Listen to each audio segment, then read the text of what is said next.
Welcome to NSTV news. నా పేరు ప్రతిభ. బులెటిన్లో ముందుగా హెడ్లైన్స్ చూద్దాం. నిజామాబాద్ జిల్లా రేంజల్ మండలం కందుకుర్తి గ్రామంలోని త్రివేణి సంగమం వద్ద బుధవారం సీనియర్ సివిల్ జడ్జ్ పద్మావతి పుణ్యస్నానాలు ఆచరించారు.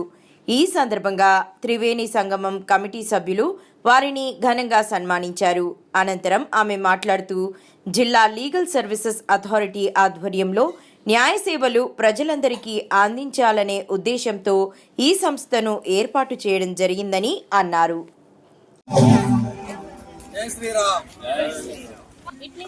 ఈ యొక్క సేవలు న్యాయ సేవలు ప్రజలందరికీ అందించాలనే ఉద్దేశంతో ఈ సంస్థను ఏర్పాటు చేయడం జరిగింది. ఎవరైనా మహిళలకి కానీ అంటే అందరు మహిళలు కూడా న్యాయ సహాయానికి అర్హులే. అంటే వారికి ఎవరైనా అడ్వకేట్ పెట్టుకోలేని వారు ఉంటే మా దగ్గరకు వచ్చి అప్లికేషన్స్ ఉంటే ఏదైనా కేసులో ఆల్రెడీ ఉన్న వాళ్ళైనా ఉన్నటువంటి వార్షిక ఆదాయం అంటే యాన్యువల్ ఇన్కమ్ అంటే 3 లక్షల కంటే సంవత్సర ఆదాయము తక్కువ ఉన్న ప్రజలందరికీ కూడా ఈ స్కీమ్ వర్తిస్తుంది. కాబట్టి ప్రజలందరూ కూడా ఎవరికైతే 3 లక్షల లోపు ఇన్కమ్ ఉంటుందో ఆదాయం అందరికీ కూడా న్యాయ సహాయం ఎటువంటిది కావాలి అన్నా మేము చేయడానికి మేము సిద్ధంగా ఉన్నాము. కాబట్టి ప్రజలంతా దీన్ని ఉపయోగించుకోవాల్సింది కోరుకుంటున్నాను.